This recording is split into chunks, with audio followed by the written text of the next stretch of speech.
Es muy probable que alguna vez hayas escuchado esta historia.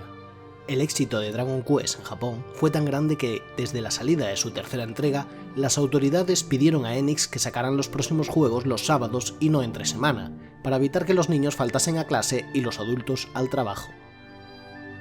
Aquí, una entrevista de Game Informer con el productor Yu Miyake confirmando la historia. Y aquí un vídeo de IGN diciendo justo lo contrario, que se trata de una leyenda urbana. La verdad, como es habitual, reside en un punto intermedio. La práctica habitual entonces era lanzar los juegos en tiendas los jueves, para que estuvieran disponibles para el público en viernes. Pero esto creaba un problema de demanda, puesto que esas primeras copias de lanzamiento se agotaban enseguida, y no había suficientes juegos producidos para llenar las tiendas al ritmo con el que se vendían. Con el lanzamiento de Dragon Quest 3, las colas para comprar los juegos eran tan grandes que llegaron a las noticias nacionales, y Yuji Ori llegó a un acuerdo con Nintendo para lanzar los próximos juegos en sábado, evitando así tanto las complicaciones de distribución como la baja productividad que el país entero sufría en cada día de lanzamiento. Pero, ¿cuál era el motivo de estas pasiones? ¿Qué tiene de especial Dragon Quest 3?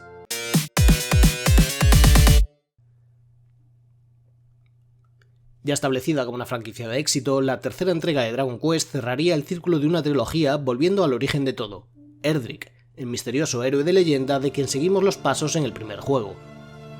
Plantear el juego como una precuela creaba toda clase de problemas. Como habíamos descubierto en Dragon Quest 2, el mundo del primer juego era solo una pequeña parte de un mapa mucho más grande.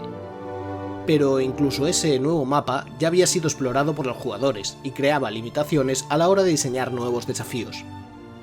Así que la opción pasaba porque Dragon Quest 3 transcurría en otro mundo, un mundo que Erdrick abandona en el último tercio del juego para caer en el más familiar entorno del primer juego. Lo que planteaba este giro es una suerte de nostalgia al comienzo de la saga, con el primer juego habiendo sido lanzado solo 2 años antes.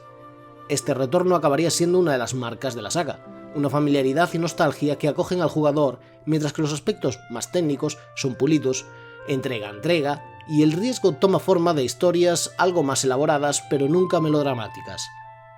Dragon Quest 3 incorporaría un nuevo sistema de guardado en Famicom, en lugar de un sistema de códigos, aunque jugarían intencionadamente con ello al diseminar los puntos de guardado, generalmente en la figura de los reyes de cada reino, de una manera desigual para romper las expectativas y crear algo de riesgo.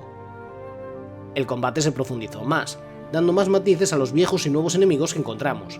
Así, un enemigo con hechizos pero poca inteligencia seguirá tratando de usar su poder incluso si se ha quedado sin puntos de magia, pero uno inteligente los usará con cierta propiedad para contrarrestar nuestros ataques.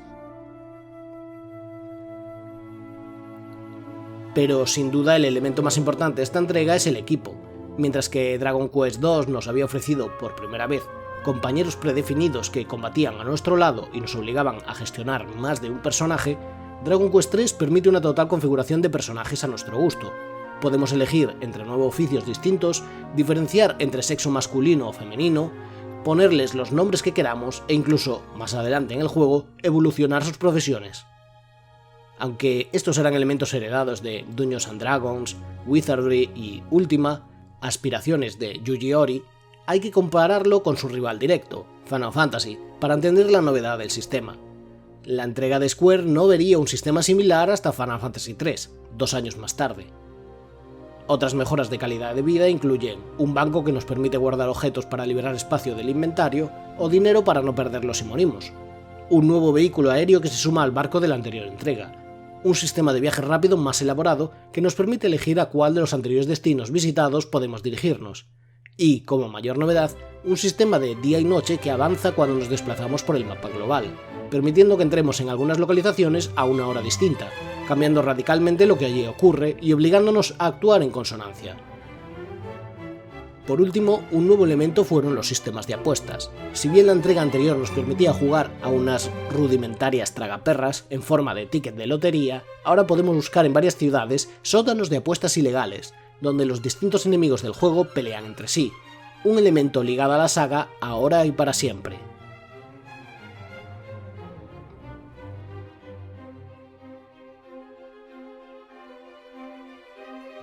Lo primero que nos muestra Dragon Quest III es un enfrentamiento entre un guerrero y un dragón en la cima de un volcán, detalladamente animado y coreografiado, dejando claro que esto es un blockbuster de su época y que las cinemáticas siempre han sido un reclamo. Al ya habitual comienzo poniendo nuestro nombre se le añade la posibilidad de elegir nuestro sexo. Aunque el personaje no cambia y algunos pronombres se mantienen en masculino, es un pequeño detalle de personalización. Nuestra madre viene a despertarnos en nuestra habitación en lo que probablemente sea el primer ejemplo de este tropo habitual de los JRPG. Tenemos una importante cita en el palacio de Aliahan, donde debemos vernos con el rey. Nuestra madre no nos permite hacer otra cosa y dentro del castillo tampoco tenemos muchas alternativas. Hablar con guardias y otros NPCs nos da algunas pistas sobre llaves y localizaciones, pero por lo general hay muchas puertas cerradas que, con toda seguridad, tendremos que revisar en un futuro. El rey nos reconoce como el hijo de Ortega, el héroe legendario que vimos en la introducción, y menciona al archidemonio Báramos, que cuenta la leyenda vendrá a destruir el mundo. Es nuestro deber estar preparados para derrotarlo, aunque la gente de la ciudad no cree en esas historias. En un local regentado por una tal Luisa, podemos contratar a nuestros compañeros de viaje. A diferencia de la entrega anterior que nos obligaba a buscar a nuestros primos y caminar solos durante los primeros pasos del juego, aquí se hace necesario tener 3 compañeros más desde el comienzo. Podemos elegir, como en los juegos de rol de ordenador de entonces, entre los compañeros ya generados o crear unos propios. Escogí una formación equilibrada.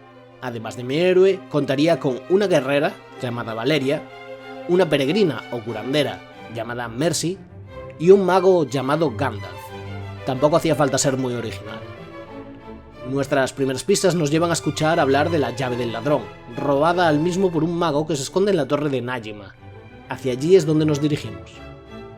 De camino, la primera aldea que encontramos se llama Rift y sirve para aprovisionarnos y entrenarnos antes de abordar la primera mazmorra del juego, la Cueva del Promontorio.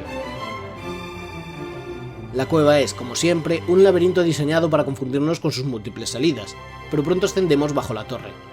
Curiosamente, la peligrosa torre de Najima contiene una posada en su interior para descanso de los viajeros, un pequeño alivio para el jugador primerizo al que no nos conviene acostumbrarnos.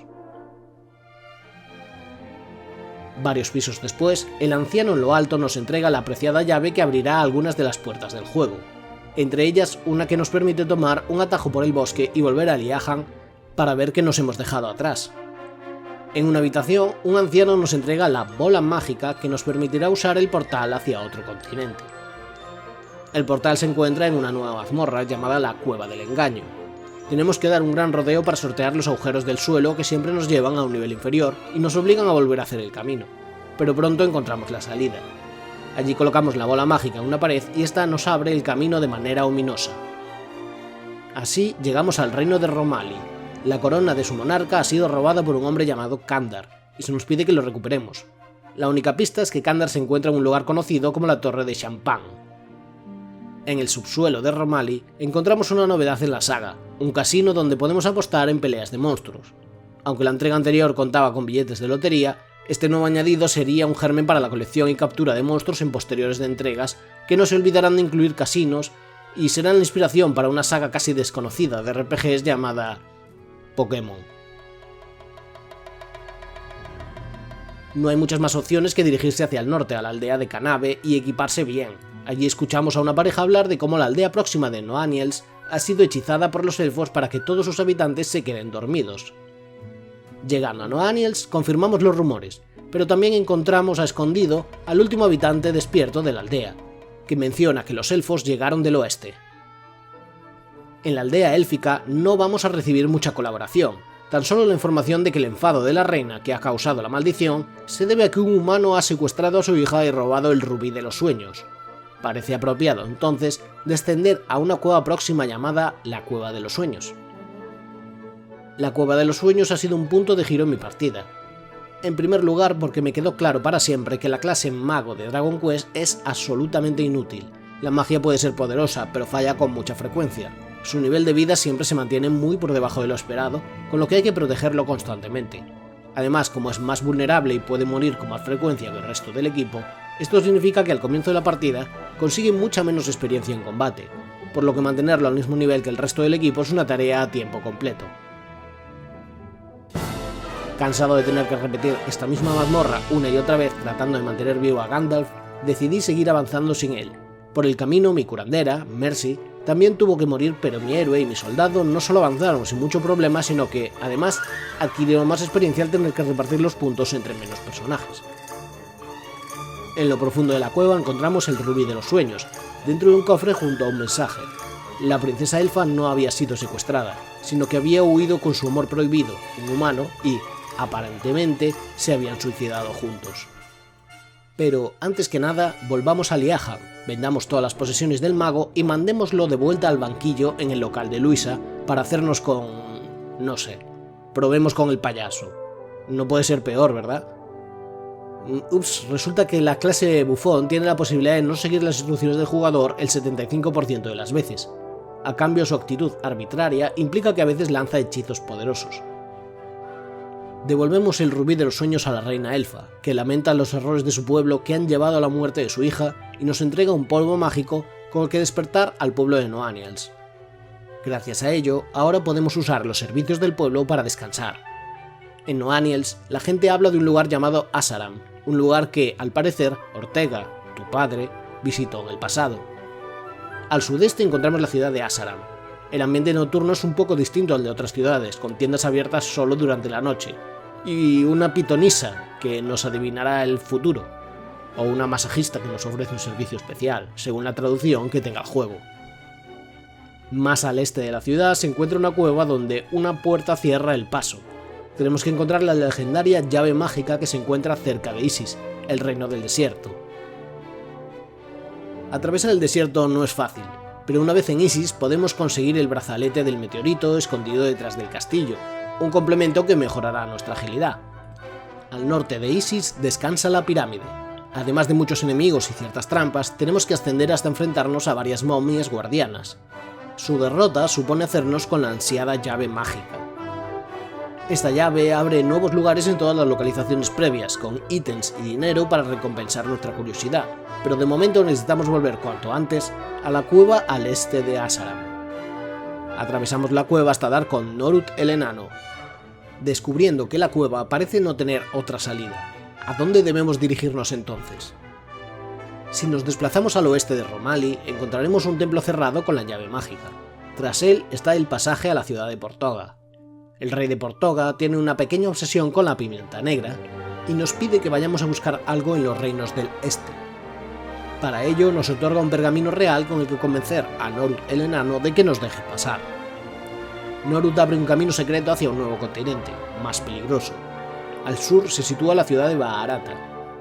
En ella hay una tienda dedicada a las especias donde comprar pimienta negra, pero resulta que Tala, la hija del dueño, ha sido secuestrada por bandidos en una cueva próxima. Para empeorar las cosas, su novio, Galen, acudió a rescatarla y cayó preso también. Todas las habitaciones del interior de la cueva son iguales, pero pronto descubrimos que ciertos pasajes ocultan puertas que podemos abrir con la llave mágica. Ascendemos no sin dificultades al segundo piso donde, además de saquear los tesoros de los bandidos, nos encontramos frente a frente con ellos. Nos ofrecen la posibilidad de unirnos a ellos, pero eso no nos permite conseguir nuestro objetivo, así que decidimos luchar. Derrotados con facilidad, liberamos a la joven pareja y decidimos volver por donde hemos entrado, solo para encontrarnos con Kandar y sus secuaces, una vez más. Aunque Kandar es resistente, no es invencible y caerá más pronto que tarde. Arrepentido, nos pide piedad y se la concedemos. De regreso a Baharata, compramos la pimienta, volvemos a Portoga y entregamos la especia al rey que, complacido, nos regala un barco. Antes de partir a la mar, podemos volver a los reinos del este y encontrar Dama, un templo donde se nos permite cambiar de profesión a nuestros personajes, a costa de tener que volver a nivel 1, pero con más ventajas que si creamos un nuevo personaje en el local de Luisa. Para ello, los personajes tienen que estar por encima del nivel 20. Y si queremos una clase especial como la categoría Sabio, necesitamos el libro de Satori, oculto en el norte en la torre de Garuna. Todo esto es opcional, claro, pero nos permite conseguir mucha experiencia y mejorar nuestras categorías profesionales. Convencido de que nuestro bufón poco puede aportar en su estado natural, decido convertirlo en sabio. Con el barco y con nuestros personajes más preparados, ahora se nos abre todo el mapa del juego. A partir de aquí la dificultad se eleva, si bien no era nada sencillo antes, y el objetivo pasa por recorrer los distintos continentes en busca de nuevas localizaciones y pistas de a dónde tenemos que ir o qué debemos conseguir para progresar. Justo al lado de Portoga, un anciano en un templo nos avisa de que tenemos que reunir 6 orbes mágicos para acceder a la ubicación del archidemonio Báramos. Como si de las bolas mágicas de la serie de Toriyama se tratase, emprendemos una nueva aventura. Al sur del continente encontramos Tendaki, una villa que parece desierta durante el día salvo por un esqueleto que, si hablamos con él, nos cuenta que esconde uno de los orbes. Si volvemos durante la noche, la ciudad se muestra llena de vida, y el esqueleto es un prisionero convencional, pero encerrado tras las rejas no tenemos manera de volver a hablar con él. Aquí también encontraremos la muy útil lámpara de la oscuridad, que permite pasar a la noche instantáneamente, ahorrándonos tiempo entre ciclo y ciclo. Está claro que necesitamos una llave para la celda, conocida como la llave final. En Tendaki oímos hablar de Lancel, una isla en el aún más lejano sur. En la pequeña villa de Lancel, coronada como un largo santuario conocido como el ombligo del mundo, escuchamos más historias, sobre el vaso de la sequía que se oculta en el castillo de Eginberg, o el que solo se puede acceder con una hierba de invisibilidad, que, casualmente, solo se vende en Lancel. Con esa hierba nos acercamos al norte del mapa, a Eginberg, y nos infiltramos en el castillo. Allí nos hablan de la tribu de Sus, escondida en lo profundo de otro continente, pero aún es muy pronto para ello. De momento nos metemos en los sótanos del castillo y resolvemos un pequeño puzzle de Sokoban, para hacernos con el vaso de la sequía. ¿Para qué necesitamos el vaso? Resulta que en medio del océano hay unos arrecifes sospechosos.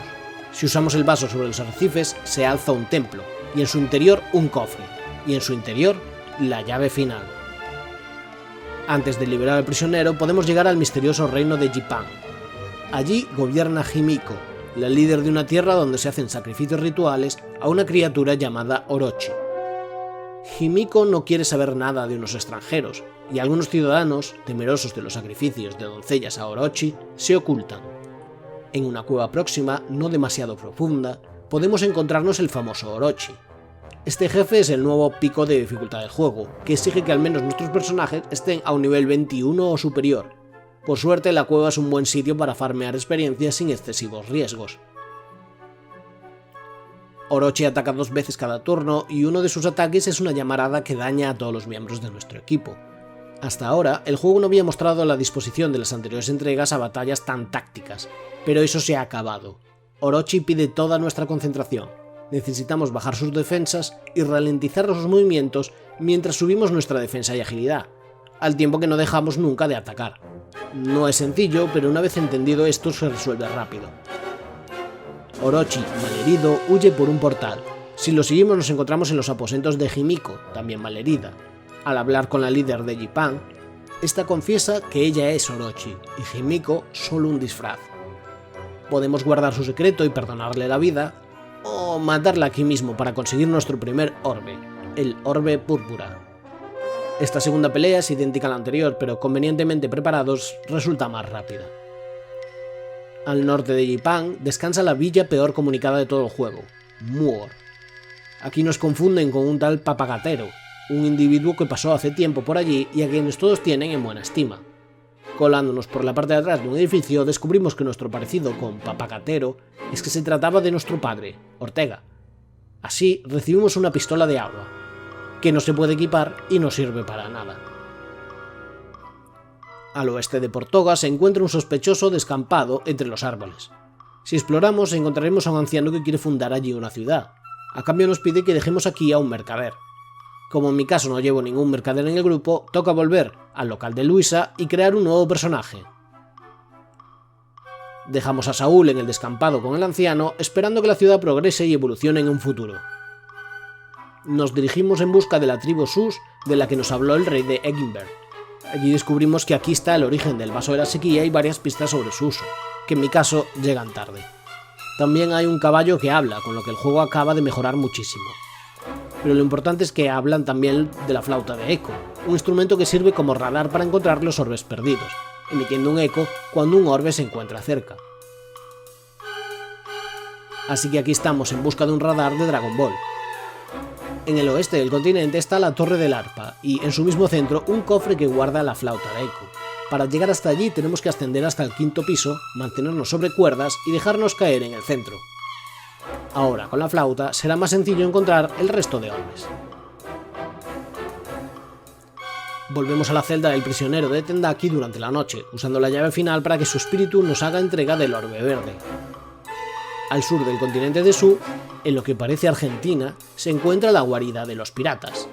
Pese al nombre, son inofensivos y su jefa bastante amable. Si hablamos con ellos, sabremos que obtuvieron un orbe en una de sus escaramuzas, pero no recuerdan dónde lo han puesto.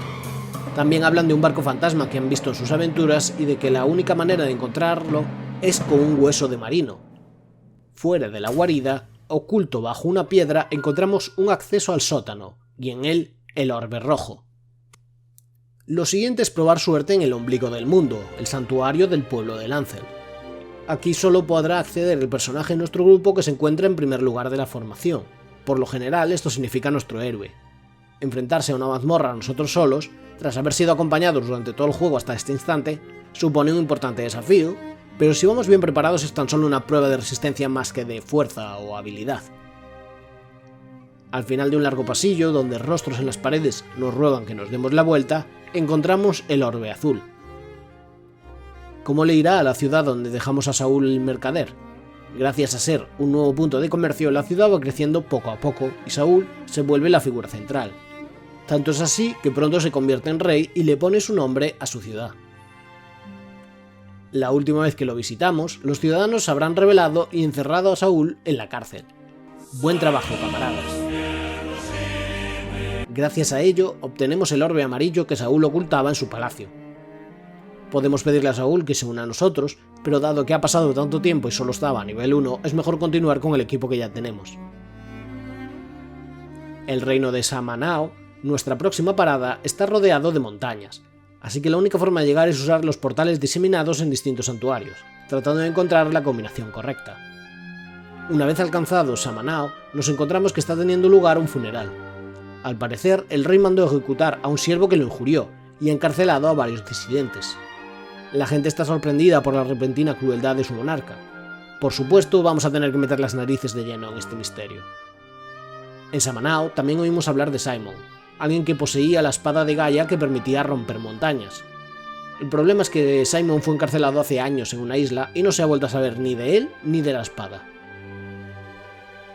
Para entrar en el castillo, lo mejor es meterse por la puerta de servicio que da a la cocina. Si nos aproximamos lo más mínimo al rey, acabaremos detenidos de inmediato. Pero no importa, porque incluso los guardias reconocen que algo anda mal y nos permiten quedarnos con nuestro equipo, incluyendo la llave final que abre todas las celdas. En una celda encontramos al verdadero rey, que explica que un troll le robó el bastón de cambio que le permite adoptar distintas formas, y se hizo pasar por él.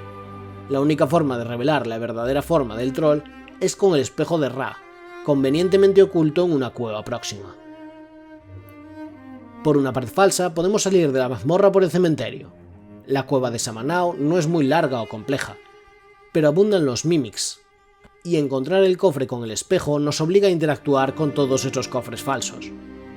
En realidad todo esto es una distracción, porque la única forma de acceder al cofre correcto es dejándose caer por un agujero justo a la entrada de la cueva. Pero ahora, ¿cómo aproximarse al falso rey sin sufrir consecuencias? Esperamos a la noche y subimos hasta una de las torres para dejarnos caer sobre el tejado del castillo y el balcón de su dormitorio. Revelado ante el espejo de Ra, el troll decide atacarnos. Con el bastón de cambio en nuestra posesión, podemos volver a la aldea elfa y hacernos pasar por enanos para comprar algunos de los útiles de la tienda. Alguien más ha estado buscando el bastón de cambio. Se trata del anciano que vive en la única pradera visible en Greenland, el punto más al norte del mapa. La cabaña del anciano está alejada, pero está dispuesto a intercambiar el bastón por el hueso de marino. Gracias al hueso de marino, ahora tenemos la oportunidad de encontrarnos con el barco fantasma cuando navegamos por los océanos. Aunque el barco está encantado con una tripulación fantasma, no son muy peligrosos. En la bodega podemos encontrar el medallón de amor. Resulta que no podemos acceder a uno de los mares interiores del juego. Cuando nos acercamos, una voz nos avisa de que no podemos pasar, a menos que tengamos una prueba del amor de Errol por Olivia. Enseñando el medallón de amor, el espíritu nos permite el paso. En una isla de este mar interior encontramos una prisión. Recordando la historia de Simon que escuchamos en Samanao, damos con un cuerpo que posee la famosa espada de Gaia. Al sur de Isis hay una larga cadena montañosa en la que aún no hemos podido acceder. Lo máximo que podemos es aproximarnos al cráter de un volcán inactivo. Usando aquí la espada de Gaia, el volcán entra en erupción y la lava seca el río próximo, permitiéndonos el paso. Avanzamos hacia la cueva de Necrogond, una de las mazmorras más largas del juego. Un laberinto de varios pisos y distintos accesos donde nos asolan constantes combates de monstruos. No hay mucho más que hacer aquí salvo encontrar la salida cuanto antes. El motivo de tal desafío es que, tras la cueva, se encuentra la residencia de nuestro enemigo, el archidemonio Báramos. Todavía no podemos acceder al castillo, pero un místico en un santuario cercano nos ofrece el orbe plateado. Con todos los orbes ya podemos invocar a Ramia, el ave fénix que nos llevará por el aire hasta el castillo del archidemonio. Para ello tenemos que ir a un templo en el punto más al sur del mapa y colocar los 6 orbes en su lugar. Ramia nos abre prácticamente todo el mapa, incluyendo el misterioso pozo de Giaga, donde 2 guardias hablan de cómo la gente que ha caído a ese pozo jamás ha vuelto. Con al menos todos nuestros miembros del equipo con un nivel 30 o superior, podemos probar nuestra suerte en el castillo de Báramos. Enemigos muy poderosos y multitud de escaleras nos complican la situación. Basta con dar un rodeo al edificio para encontrar la escalera correcta, otros 2 niveles más de descenso y estamos frente a frente al archidemonio Báramos. Báramos ataca 2 veces por turno y tiene una enorme variedad de hechizos, incluyendo la posibilidad de curarse por completo. Usando hechizos de barrera, subiendo nuestra defensa y agilidad, curándose con frecuencia, tenemos alguna oportunidad. Aún así, es una batalla implacable que pondrá nervioso a cualquier jugador veterano. He comentado que Báramos también puede desterrar a un miembro de tu equipo, haciendo que tengas que volver todo el camino hasta el local de Luisa para recuperarlo. Derrotado Báramos, volvemos a Liahan, donde el rey alaba nuestra heroica hazaña y un temblor de tierra nos hace temer lo peor. Escuchamos la voz de Zoma, su maestro, amenazándonos. Efectivamente, no hemos terminado el juego. El pozo de Giaga se ha abierto, revelando en su interior un mundo paralelo al nuestro, pero bañado en la oscuridad. El mundo que gobierna Zoma, maestro de archidemonios. Y ese mundo resulta no ser otro que Alefgard, el mundo del Dragon Quest original. Esta vez sí, con un mapa muy familiar, si bien diferenciado por un alto nivel del mar y otras cadenas montañosas como obstáculos. En este mundo de Noche Eterna no tendremos las cosas fáciles. En Tantegel podemos encontrar el famoso castillo original. Allí oímos hablar de la espada de los reyes, la armadura del resplandor y el escudo de los héroes, que parecen imprescindibles para derrotar al poderoso Zoma. Pero como cualquier jugador del Dragon Quest original sabe, para llegar al castillo de Zoma es necesario crear un puente con la gota de arcoíris. Para ello necesitamos las tablas de la luz solar, el bastón de lluvia y el emblema sagrado. Por fortuna, las tablas de la luz solar se encuentran en unas escaleras escondidas en la cocina del castillo. Conocedores de que el primer objetivo en el juego original era la Cueva del Norte, conviene ir a explorarla cuanto antes. En la Cueva del Norte, la dificultad vuelve a dispararse como una pesadilla, con problemas para lanzar hechizos, mucha frecuencia de encuentros con enemigos en los pasillos y largas batallas. En lo más profundo encontramos la Piedra de la Vida y el famoso Escudo de los Héroes. Al sudoeste encontramos la villa de Hausness, en su esplendor antes de ser destruida. Aquí escuchamos hablar del metal llamado Oricon, del que se dice que estaba forjada la espada de los reyes. También que una muchacha vio algo brillando en la hierba. Cerca de unos caballos podemos buscar y encontrar un fragmento de Oricon. Más hacia el sudeste se encuentra el famoso Pantano de Veneno del juego original. Ahora en su interior se encuentra un santuario donde recibimos el Bastón de Lluvia, sin más preguntas. Hasta el juego empieza a cansarse de sí mismo. Partiendo a la mar con nuestro barco podemos alcanzar la ciudad escondida de Kol. Allí, una mujer cuenta que su marido y ella llegaron aquí desde Yipang. Su marido es ahora un vendedor menor, pero antes forjaba poderosas espadas. Aunque el juego original no explica cómo operar, es obvio que hay que entregarle el fragmento de Oricon para que forje una nueva espada de reyes. El proceso es un auténtico dolor de cabeza. Debemos venderle el fragmento, salir de la ciudad, volver a entrar y ahora, sin que haya cambiado ningún diálogo, comprobar que nos vende la espada de los reyes. Incluso con las limitaciones de su época, no creo que este momento estuviera bien diseñado. Ahora que estamos en Kol, si recordamos el juego original, también recordaremos la flauta de las hadas y su localización. Resulta que aquí la encontramos en exactamente el mismo punto. Allí era útil para dormir enemigos, pero dado que ahora tenemos un hechizo específico para esa misma acción, es probable que nos sirva para otra cosa. Resulta que en una isla próxima se encuentra atrapada Rubis, la diosa creadora del mundo de Dragon Quest, que ya apareció en la anterior entrega. La torre está llena de baldosas que, al contacto con el héroe, cambian el sentido de la dirección, lo que le convierte en una sección muy frustrante, teniendo que hacer frente no solo a enemigos, sino tratando de memorizar qué movimiento necesitamos para abandonar cada baldosa mágica. Lo importante es que en lo alto de la torre se encuentra la estatua de Rubis, o mejor dicho, Rubis convertida en estatua. Para despertarla, la flauta de las hadas parece ideal. Agradecida, la diosa protectora nos ofrece el amuleto sagrado. Rimuldar es otra parada obligatoria en nuestra ruta por el juego original. En la ciudad escuchamos hablar que Ortega se encaminó hacia el castillo de Zoma recientemente y que lo único que puede dañar a este archidemonio es la esfera de luz. Al sur de Rimuldar encontramos otro santuario donde podemos intercambiar el amuleto sagrado, el bastón de lluvia y las piedras de la luz solar por la legendaria gota de arcoiris. Tenemos el camino despejado para alcanzar el castillo de Zoma, pero dirigirnos ahora sería un suicidio. En su lugar volvemos a la superficie y buscamos la única zona que no hemos visitado aún, el castillo de la Reina Dragón. La Reina Dragón nos recibe en su lecho de muerte y a punto de dar a luz. Reconociendo en sus últimos momentos que está ante los héroes elegidos, la Reina Dragón nos entrega la esfera de luz para que, una vez que ella fallezca, pongamos fin a Zoma de una vez por todas. El camino al castillo de Zoma vuelve a tomar la forma del juego original. El tortuoso cañón lleno de enemigos y la escalera escondida detrás del trono son ya desafíos que conocemos bien. Otro mapa con baldosas mágicas y un piso a mayores donde encontramos la mayor sorpresa del juego.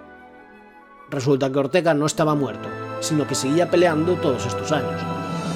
En su misión por llegar hasta Zoma y derrotarlo se ha enzarzado con una hidra. La pelea es feroz y la presenciamos hasta su final, donde nuestro padre ausente cae derrotado pero consigue ahuyentar a la hidra.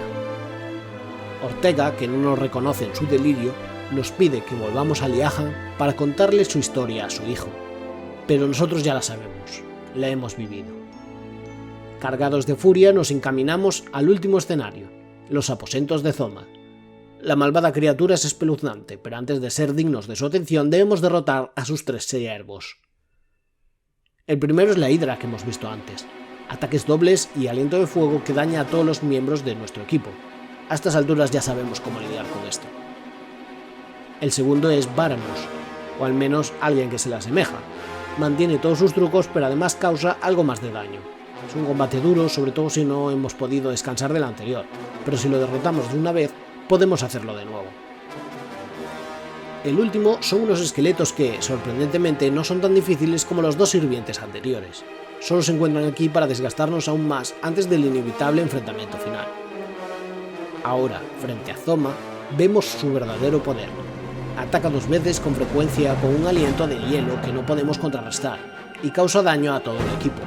En poco tiempo puede derrotarnos. Si no contáramos con la esfera de luz, claro, que debilita algo de sus ataques. Y cuando digo algo, me refiero a que sigue siendo poderoso hasta el ridículo. Y su batalla bien puede llevarnos cerca de media hora entre curarnos, mantener mejoras de agilidad y defensa y tratar de herirlo. Es laborioso hasta el hartazgo, y el menor de los errores puede condenar todo el trabajo hecho. Pero no es imposible, y cuando Zoma cae, prometiendo que, en un futuro, el Dragon Lord buscará despertarle, el castillo empieza a derrumbarse con nosotros dentro. debemos escapar a la superficie. Y aquí, en el exterior, descubrimos que la luz ha vuelto, pero ya no podemos volver a nuestro mundo. Solo nos queda Alefgard. La gente nos felicita y volvemos triunfantes al castillo de Tantegel, por fin convertidos en leyenda, inspirando a las futuras generaciones, renombrados como Erdrick.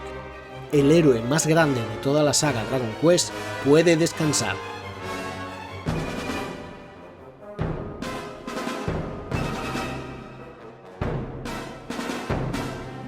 La versión occidental, Dragon Warrior 3, contiene un prólogo animado con Ortega que, además de admirable, supone una magnífica introducción al juego y a la tensión, pero este prólogo estaba ausente en Famicom. Esta versión americana también es, como los anteriores, mucho más generosa con la experiencia que ganamos, y aún así sigue siendo un ejemplo tortuoso de farmeo de experiencia. En 1996, un remake para Super Famicom, solo disponible en Japón, puso de manifiesto que el juego seguía teniendo la mayor popularidad entre los fans, pese a que entregas posteriores habían ofrecido mucha más profundidad. Dragon Quest IV incluía una larga narrativa coral donde todas las historias confluían. Dragon Quest V exploraba la idea de seguir a un mismo personaje desde su infancia hasta su madurez, y Dragon Quest VI profundizaba en las crisis de identidad de unos héroes con amnesia. El remake para Game Boy Color añadía nuevos juegos de apuestas, el nuevo oficio de ladrón y un excelente añadido. El juego comenzaba con un pequeño test de personalidad que permitía decidir qué estadísticas subirían más de nuestro héroe acorde con nuestro estilo de juego, básicamente copiado de Ultima 4, Quest of the Avatar. Estos remakes contaban con más mazmorras opcionales después de terminar con Zoma. Narrativamente servían como un epílogo donde el héroe buscaba resucitar a su padre Ortega. Finalmente, en su 35 aniversario, Square Enix anuncia un remake en 2.5D para sensibilidades modernas, es decir, algo más sencillo e intuitivo, más agradable y con todos los elementos que incorporaron las versiones anteriores. Pero la noticia es que Dragon Quest III vendió 1 millón de copias, el mismo día de lanzamiento. Cerca de 300 alumnos se juntaron en las clases para hacer cola. Al final de esta semana, el juego había vendido 3 millones. Juego más vendido en Japón durante 5 meses seguidos, y el juego más vendido a nivel nacional de la historia durante un año completo. En Norteamérica no pasó sin pena ni gloria, pero desde luego no despertó las mismas expectativas. Y sin embargo, su legado es enorme, tanto como las dos entregas anteriores. No se puede hablar de JRPG sin esta trilogía. La deuda es patente primero en la propia saga, con Dragon Quest V recuperando la idea de la muerte de Ortega como punto de partida de su aventura. Pero incluso si nos movemos a juegos diferentes, como Elden Ring, podemos ver cómo influye en su aproximación a un mundo abierto que, sin embargo, requiere encontrar ciertas llaves para abrir algunas de sus secciones, o que nos hace lidiar con misiones con personajes secundarios que tienen su propia, y generalmente trágica, aventura. Si bien parte del sistema de creación de personajes que te acompañan está tomado de juegos de rol occidentales y para ordenador, su importancia quedaría algo desdibujada en el mundo de los JRPGs, que apostarían por personajes con mucha más personalidad que los héroes que manejamos, con excepciones notables como el sistema de peones de Dragon's Dogma. ¿Puede ser este también el primer JRPG que empieza con tu madre despertándote? ¿O el primero que utiliza un giro donde se revela que el mundo que exploramos es aún más grande? ¿O que el jefe final que hemos perseguido no era tal, sino que estaba controlado por una entidad superior? Si no lo es, al menos fue el juego que popularizó algunos de los clichés que hoy son habituales en tantas otras obras, y entonces ni siquiera eran clichés, sino auténticas sorpresas. Es más, ¿recordáis cuando el vídeo de Dragon Quest original, el primer vídeo de este canal, mencioné las aventuras de Fly? Adivinad en qué juegos se basaron para la serie. Sí, no era una adaptación propiamente dicha, pero era el símbolo de lo que Dragon Quest era considerado en Japón. Incluso la idea de que Erdrick venga de otro mundo, si bien dos mundos muy similares, creó suficiente fanfiction en Japón como para dar lugar a un género completo y aún popular. Efectivamente, así nació el Isekai. ¿Os parece poco? ¿Qué tal si os hablo de alguien que jugó a Dragon Quest III en Japón de salida? Esa persona se sentía frustrada por no poder encontrar un importante ítem para su personaje de mago, el sombrero mágico. Por mucho que lo intentaba luchando una y otra vez contra monstruos, la posibilidad de que apareciera como recompensa era muy baja y no tuvo suerte. Más tarde el chico descubrió que su amigo lo había conseguido en su partida, pero no había forma de que pudiera compartirlo con él. 10 años más tarde ambos trabajaban en la industria, haciendo un RPG de peleas entre monstruos, y se les ocurrió la idea de poder compartir cosas entre dos consolas. El nombre de estos dos amigos: Satoshi Tajiri y Ken Sugimori, los creadores de Pokémon, por si no lo habías adivinado ya. Pensadlo bien, sin Dragon Quest 3, Pokémon no existiría. Lo que quiero decir es, Dragon Quest 3 es el JRPG más JRPG de todos los JRPGs. Para lo bueno y para lo malo. El exceso de farmeo de experiencia, las pistas crípticas, las historias de NPCs. Esta es la piedra Rosetta que codificó todo lo que vendría después, cerrando el tríptico que inició el juego original. Y hasta aquí el especial aniversario del canal. Ha sido mucho más duro que los dos juegos anteriores, en especial comparado con lo sencillo que resultaba el primer juego. Pero supongo que el año que viene podremos probar suerte con Dragon Quest 4. Oh, no, no. No. O podíamos, no sé, probar a hablar de otra cosa. A vuestra elección lo dejo en los comentarios. Y el año que viene tendremos la respuesta.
僕たちは甘えちゃう